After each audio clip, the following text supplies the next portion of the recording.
بسم اللہ الرحمن الرحیم۔ السلام علیکم ویورز، میں ہوں مومنہ۔ پہلے کو ایک صبح بستی کے لوگ ایک دوسرے کو یہ خبر سنا رہے تھے کہ زربخت آ گیا ہے، زربخت مسلمان ہو چکا ہے اور اس کی بہن اور اس کی دلہن اس کے ساتھ آیا ہے۔ پھر ایک ساتھ کے اندر اندر گاؤں کی ساری آبادی اس کے گھر جمع ہو چکی تھی۔ جوان اور بوڑھے باہر کشادہ صحن میں اس کے ساتھ بغل گیر ہو رہے تھے اور اندر ماہبانوں اور یاسمین کے گرد عورتوں کا میلہ لگا ہوا تھا۔ آس پاس کی بستیوں میں کباد کے بیٹے کی آمد کی خبر پہنچی تو وہاں سے بھی عورتیں اور مرد قافلے کی شکل میں اس کے گھر کا رخ کرنے لگے۔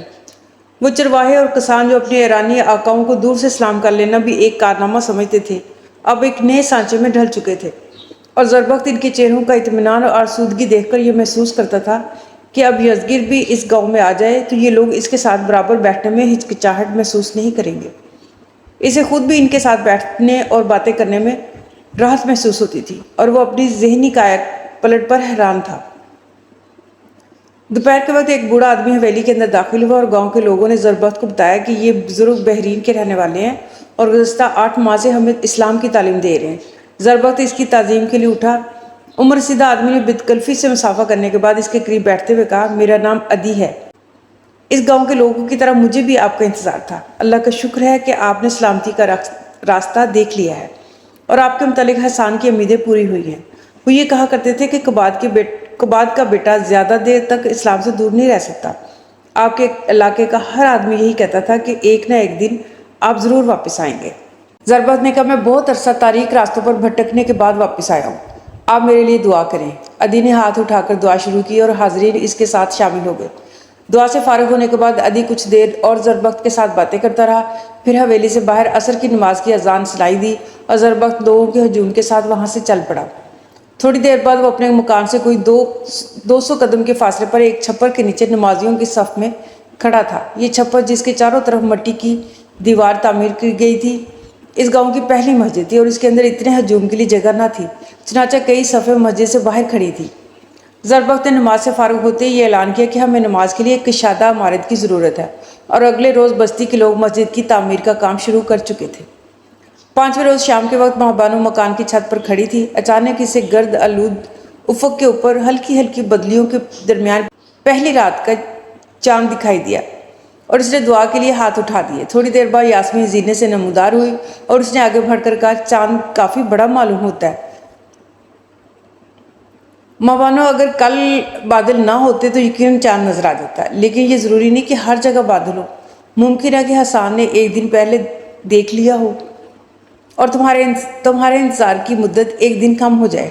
ویسے بھی اگر وہ یہ سمجھ لے تو انہیں 2-3 دن پہلے پہنچ جانا چاہیے۔ صبح قوس تمہارے بھائی جان سے کہہ رہا تھا کہ ہیرا سے کوئی آدمی پڑوس کے گاؤں میں اپنے رشتہ داروں سے ملنے آیا اور وہ یہ کہتا ہے کہ مسلمان مدائن سے آگے بڑھنے کی تیاریاں کر رہے ہیں اور اسلام کے مبلغ نو مسلم قبائل کو جہاد کے لیے تیار رہنے کے لیے تلقین کر رہے ہیں۔ قوس کا خیال ہے کہ اگر مدائن کے لشکر نے پیش قدمی کی تو جو لوگ حسان کے ساتھ عراق کا دورہ کر رہے ہیں، ان میں سے ایک بھی ایسا نہیں جو ایک لمحہ کے لیے بھی میدان جنگ سے دور رہ سکے۔ ہو سکتا ہے انہیں تنہا آنا پڑے، لیکن اس سے کیا فرق پڑتا ہے؟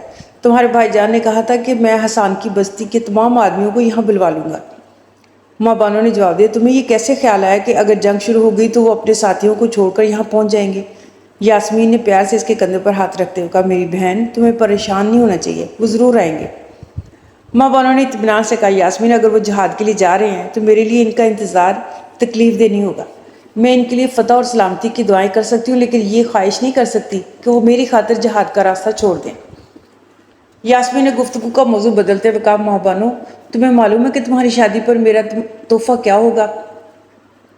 مجھے تمہاری دعاؤں سے زیادہ کسی چیز کی ضرورت نہیں۔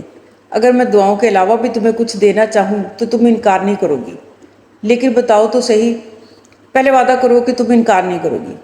اچھا، میں وعدہ کرتی ہوں، ماہبانو نے مسکراتے ہوئے کہا، میں مدائن میں اپنا مکان تمہارے حوالہ کرنا چاہتی ہوں۔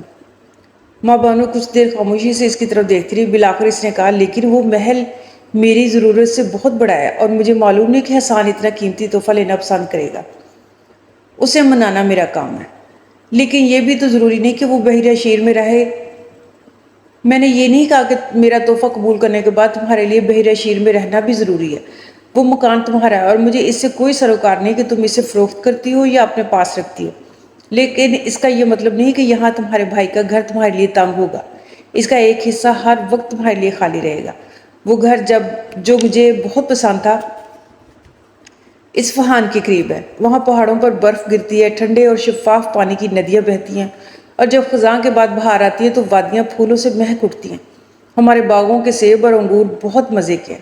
محبانو، مجھے یقین ہے کہ جب اصفہان فتح ہوگا تو میں وہاں جاؤں گی اور تم میرے ساتھ ہوگی۔ گرمیوں کے موسم میں ہم سیب کے درختوں کی ٹھنڈی چھاؤں میں بیٹھ کر پرانے وقتوں کی باتیں کیا کریں گے۔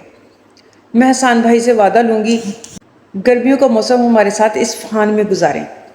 مجھے یقین ہے کہ کسی دن تمہاری یہ خواہش ضرور پوری ہوگی، لیکن ابھی اصفہان بہت دور ہے۔ نہیں، یاسمین نے کہا، پہلی رات کے چاند کو پورا چاند بننے میں دیر نہیں لگتی۔ لیکن تم درست کہتی ہو، اس وقت ہمیں صرف 10ویں رات کے چاند کا انتظار کرنا چاہیے۔ وہ ہنس رہی تھی۔ ماں نے آسمان کی طرف دیکھا تو چاند بادل کی آغوش میں جا چکا تھا۔ اب چلو، یاسمین نے اس کا ہاتھ پکڑتے ہوئے کہا۔ چاند کی 10ویں تاریخ طلوع آفتاب کے ساتھ ہی زربفت کے گھر مہمانوں کی آمد شروع ہو چکی تھی، لیکن دوپہر تک حسان کے متعلق کوئی اطلاع نہ ملی۔ زربفت کی بے چینی میں ہر آن اضافہ ہو رہا تھا۔ گاؤں کی لڑکیاں چھت پر کھڑی اس کی راہ دیکھ رہی تھیں۔ معمر عورتیں ایک کشادہ کمرے میں محبانوں کے گرد بیٹھی ہوئی تھیں، دولہا کی سلامتی کی دعائیں کر رہی تھیں۔ یاسمین کبھی کبھی دبی زبان میں محبانوں کو تسلیاں دینے کی کوشش کرتی اور کبھی مضطرب ہو کر اٹھتی اور عورتوں کے ہجوم سے نکل کر چھت پر جا پہنچتی۔ اسے ایسا محسوس ہوتا تھا کہ آج سورج کی رفتار تیز ہو گئی ہے، لیکن جب وہ چوتھی بار اٹھ کر باہر جانے لگی تو محبانوں نے اس کا دامن پکڑتے ہوئے کہا، یاسمین، خدا کے لیے بیٹھ جاؤ۔ لیکن میں بہت پریشان ہوں محبانوں، مجھے معلوم ہے تم بہت پریشان ہو۔ یاسمین بیٹھ گئی اور پھر قدرے توقف کے بعد اس نے دبی زبان میں سوال کیا، محبانوں، سچ کہو، تمہیں پریشانی نہیں ہے؟ نہیں، اس نے اطمینان سے جواب دیا۔ لیکن اگر وہ آج نہ آئے تو اس میں بھی اللہ کی مصلحت ہوگی۔ یاسمین کچھ کہنا چاہتی تھی، لیکن ایک لڑکا بھاگتا ہوا اندر داخل ہوا اور اس نے کہا، وہ آ رہے ہیں، وہ گاؤں کے قریب پہنچ چکے ہیں۔ تھوڑی دیر بعد معمر خواتین اور کمسین لڑکیاں، جنہوں نے مکان کی چھت پر اور باہر کے چبوترے سے ایک مختصر سی برات کو حویلی میں داخل ہوتے دیکھا تھا، اپنے اپنے تاثرات بیان کر رہی تھیں۔ کوئی دولہا کے قد و قامت کو بول رہا تھا، کوئی خد و خال پر تبصرہ کر رہا تھا، اور کوئی اس بات پر حیران تھی کہ دولہا کے ساتھ صرف 15 آدمی آئے ہیں۔ کوئی اس بات پر مسرت کا اظہار کر رہی تھی کہ لشکر کے چند نامور سردار ان کے ساتھ ہیں۔ لیکن محبانوں کو اپنی گرد و پیش کی کوئی ہوش نہ تھا۔ وہ کہیں دور سپنوں کی حسین وادیوں میں پہنچ چکی تھی، اور اس کا چہرہ اس ذہنی سکون کا آئینہ دار تھا جو تھکے ہارے مسافروں کو منزل مقصود دیکھنے کے بعد حاصل ہوتا ہے۔ پھر جب نکاح کی رسم ادا ہو چکی تو مہمان عورتیں اسے مبارکباد اور دعائیں دینے کے بعد رخصت ہو چکی تھی، اور اس کے کمرے میں یاسمین کے سوا کوئی نہ تھا۔ زربفت مسکراتا ہوا دروازے کے سامنے نمودار ہوا اور جھانکنے کے بعد ایک طرف ہٹ گیا۔ حسان کمرے میں داخل ہوا۔ میری مبارکباد قبول فرمائیے بھائی جان۔ یاسمین یہ کہہ کر اٹھی اور باہر نکل گئی۔ ماں بانو کی گردن جھکی ہوئی تھی۔ حسان نے چند ثانیے توقف کے بعد آگے بڑھ کر کہا، محبانو۔ اس نے جھجکتے ہوئے نیم وا آنکھوں سے حسان کی طرف دیکھا اور پھر گردن جھکا لی۔ محبانو، میرے ساتھی جا رہے ہیں۔ کہاں؟ اس نے چونک کر سوال کیا، اور اس کی مضطرب نگاہیں حسان کے چہرے پر مرکوز ہو کر رہ گئیں۔ ہمیں ہیرا سے اچانک میدان پہنچنے کا حکم ملا تھا، اور آپ؟ محبانو اس سے زیادہ کچھ نہ کہہ سکی۔ مجھے 4 دن یہاں رکنے کی اجازت مل گئی ہے۔ میں بدائن جانے کی بجائے سیدھا جلولہ کا رخ کروں گا۔ اب میں اور تمہارا بھائی انہیں رخصت کرنے کے لیے دریا تک جا رہے ہیں۔ مجھے اجازت ہے نا؟ ماں بانو کے چہرے پر مسکراہٹیں پھیل گئی۔ اس نے پوچھا، سہیل کہاں ہے؟ وہ میرے ساتھ آیا ہے، ابھی بھیجتا ہوں۔ وہ یہاں ٹھہرے گا؟ نہیں، وہ جا رہا ہے۔ دریا کے کنارے عصر کی نماز ادا کرنے کے بعد حسان کے ساتھی کشتیوں پر سوار ہو گئے۔ جب کشتیاں دوسرے کنارے پر پہنچ گئی تو حسان نے ریت پر بیٹھتے ہوئے کہا، زربفت، گھوڑے بھیج دو، ہم پیدل جائیں گے۔ تھوڑی دیر بعد قوس اور گاؤں کے دوسرے لوگ جا چکے تھے، اور حسان اور زربفت ریت پر بیٹھے شام کی خوشگوار فضا کا لطف اٹھا رہے تھے۔ حسان کسی گہرے خیال میں دریا سے آگے گرد آلود افق پر دیکھ رہا تھا، اور زربفت سر جھکائے نرم ریت پر اپنے ہاتھ سے لکیریں کھینچ رہا تھا۔ زربفت نے مغموم لہجے میں کہا، تم خوش قسمت ہو حسان، تم اس قافلے کے ساتھ تھے، لیکن میں تاریکیوں میں بھٹک رہا تھا۔ حسان نے پیار سے اس کے کندھے پر ہاتھ رکھتے ہوئے کہا، تاریکی میں بھٹکنے والوں کے دل میں صبح کی روشنی کی زیادہ قدر ہوتی ہے۔ ایک دن میں نے مسرہ بن حارثہ کو اپنی سرگزشت سناتے ہوئے تمہارے خاندان کا ذکر کیا تھا، اور وہ بہت متاثر ہوئے تھے۔ انہوں نے کہا تھا کہ ایسے لوگ زیادہ عرصہ اسلام سے دور نہیں رہ سکتے۔ ضربت نے کہا حسان میرے لیے دعا کرو کہ میں اپنے ماضی کی کوتاہیوں کی تلافی کر سکوں۔ میرے نزدیک تمہاری نیک توقعات پورا کرنے کی یہی صورت ہے کہ میں جہاد میں شریک ہو جاؤں۔ مجھے ایک چھوٹا سا لشکر تیار کرنے میں دیر نہیں لگے گی اور میں اس علاقے میں اپنی ذمہ داریاں کاؤس اور عدی کو سونپ سکتا ہوں۔ اگر امیر لشکر نے میری درخواست رد نہ کی تو ایران کی اگلی منازل میں تم مجھے اپنے ساتھ پاؤ گے۔ مسرت اور شادمانی کے 4 دن ایک حسین خواب کی طرح گزر گئے۔ 5ویں روز علل صبح حسان سفر کی تیاریاں کر رہا تھا اور محبانو اپنے چہرے کی اداسی کو مسکراہٹوں میں چھپانے کی کوشش کر رہی تھی۔ زرہ میں ملبوس ہونے کے بعد حسان نے تلوار اٹھائی، اس کا تسمہ کمر سے باندھا اور پھر سر پر خود رکھتے ہوئے اپنی رفیقہ حیات کی طرف دیکھنے لگا۔ محبانو، خدا حافظ۔ خدا حافظ، اس نے لرزتی ہوئی آواز میں جواب دیا اور پھر ایک ثانیہ کے لیے حسان کی نگاہیں اس کی دلکش آنکھوں کی گہرائی میں ڈوب کر رہ گئیں جہاں محبت اور اطاعت کے دریا موزن تھے۔ محبانو، میں انشاءاللہ جلد واپس آ جاؤں گا۔ اللہ آپ کا حامی و ناصر ہو۔ حسان اچانک مڑا اور لمبے لمبے قدم اٹھاتا ہوا باہر نکل گیا۔ برآمدے میں یاسمین کھڑی تھی، اس نے حسان کو خدا حافظ کہا اور اس کی سلامتی کے لیے دعائیں کی اور محبانو کے کمرے میں چلی گئی۔ حسان حویلی سے باہر نکلا تو بستی کے 15 نوجوان جو شوق جہاد میں اس کا ساتھ دینے کے لیے تیار ہو گئے تھے اپنے گھوڑوں کی باگیں تھامے کھڑے تھے، زربخت کے ساتھ باتیں کر رہے تھے۔ قوس، عدی اور بستی کے چند اور لوگ انہیں الوداع کہنے کے لیے جمع تھے۔ زربخت کے ایک نوکر نے حسان کے گھوڑے کی باگ پکڑ رکھی تھی۔ حسان نے باری باری ان سب سے مصافحہ کیا اور گھوڑے پر سوار ہو گیا۔ تھوڑی دیر بعد محبانو اور یاسمین مکان کی چھت پر کھڑی حسان اور اس کے ساتھیوں کو دریا کا رخ کرتے ہوئے دیکھ رہی تھی۔ امیر المومنین عمر بن خطاب رضی اللہ تعالیٰ عنہ کے احکام موصول ہوتے ہی ہاشم بن عقبہ کی قیادت میں 12,000 جانباز مدائن سے نکلے اور انہوں نے 40 میل شمال کی طرف جلولہ کے سامنے ڈیرے ڈال دیے جہاں ایران کی شکست خوردہ افواج جمع ہو رہی تھی۔ یزگیر حلوان میں پناہ لے چکا تھا اور وہاں سے جلولہ کے لشکر کو لگاتار رسد اور کمک بھیج رہا تھا۔ چنانچہ مسلمانوں کی پیش قدمی سے قبل ایرانی جلولہ میں ایک لاتعداد لشکر کے علاوہ رسد کے اتنے ذخائر جمع کر چکے تھے جو کئی ماہ کی ضرورت کے لیے کافی تھے۔ پھر وہ شہر کے چاروں طرف ایک گہری خندق کھود چکے تھے اور اس خندق کے پیچھے فصیل تک ایک کھلے میدان میں ان دستوں کے مورچے تھے جن کے لیے شہر کے اندر کوئی جگہ نہ تھی۔ خندق کے آر پار آمد و رفت کی جو راستے چھوڑ دیے گئے تھے ان کی حفاظت کے لیے بھی تیر اندازوں کے مورچے بنا دیے گئے تھے۔ چنانچہ مسلمانوں کو خندق عبور کرنے کے بعد فصیل تک پہنچنے کے لیے بھی دشمن کی جس تعداد کا سامنا کرنا پڑتا تھا وہ بھی ان کی مجموعی تعداد سے زیادہ تھی۔ پھر فصیل پر کوئی جگہ تیر اندازوں سے خالی نہ تھی۔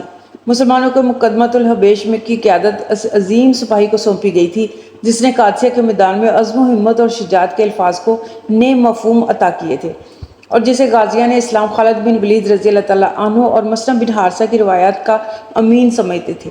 یہ قعقاع بن عمرو تھا جس کی تلوار کو صدیق اکبر رضی اللہ تعالیٰ عنہ اور ان کے بعد حضرت عمر فاروق رضی اللہ تعالیٰ عنہ کبھی شام اور کبھی عراق کے میدانوں میں غازیان اسلام کی فتح کی ضمانت سمجھتے تھے۔ قعقاع نے جلولہ کے دفاعی استحکام کا جائزہ لیا اور پھر ایک طویل جنگ کا کوئی مرحلہ ان کی نگاہوں سے پوشیدہ نہ تھا۔ لڑائی شروع ہوئی اور کئی ہفتے فریقین کی طرف سے معمولی حملوں اور جوابی حملوں کا سلسلہ جاری رہا۔ ایرانی اپنے تیر اندازوں کے مورچوں کے درمیان محفوظ مقامات سے خندق عبور کر کے مسلمانوں پر حملہ کرتے اور جب انہیں شدید مزاحمت کے باعث پیچھے ہٹنا پڑتا تو خندق کے درمیانی راستوں پر لوہے کے گھوکرو بچھا دیتے۔ پھر جب مسلمان جوابی حملہ کرتے تو ایک درمیانی راستوں پر بچھے ہوئے گھوکرو ان کے گھوڑوں کے سم زخمی کر دیتے اور دوسری طرف سواروں کو ایرانیوں کے تیروں کا سامنا کرنا پڑتا۔ کبھی کبھی خندق کے آس پاس کئی گھنٹے جنگ جاری رہتی تھی اور مسلمانوں کے پے در پہ حملوں سے دشمن کی اگلی صفیں ٹوٹ جاتی تھی، لیکن پھر شہر کے دروازے کھل جاتے اور تھکے ہارے ایرانیوں کی جگہ تازہ دم دستے میدان میں آ جاتے۔ ایرانیوں کی طرح سامان رسد کے مسلمانوں کے پاس بھی کوئی کمی نہ تھی اور وہ مدائن سے تھوڑی بہت کمک بھی حاصل کر رہے تھے۔ تاہم محاصرے کے دوسرے مہینے بھی جنگ کی ظاہری صورتحال وہی تھی جو پہلے دن تھی۔ یہ شیر اور ہاتھی کا مقابلہ تھا اور شیر آخری جست لگانے سے پہلے ہاتھی میں تھکاوٹ اور ضعف کے آثار دیکھنا چاہتا ہے۔ ایک روز مسلمان گبسان کی لڑائی کے بعد دشمن کی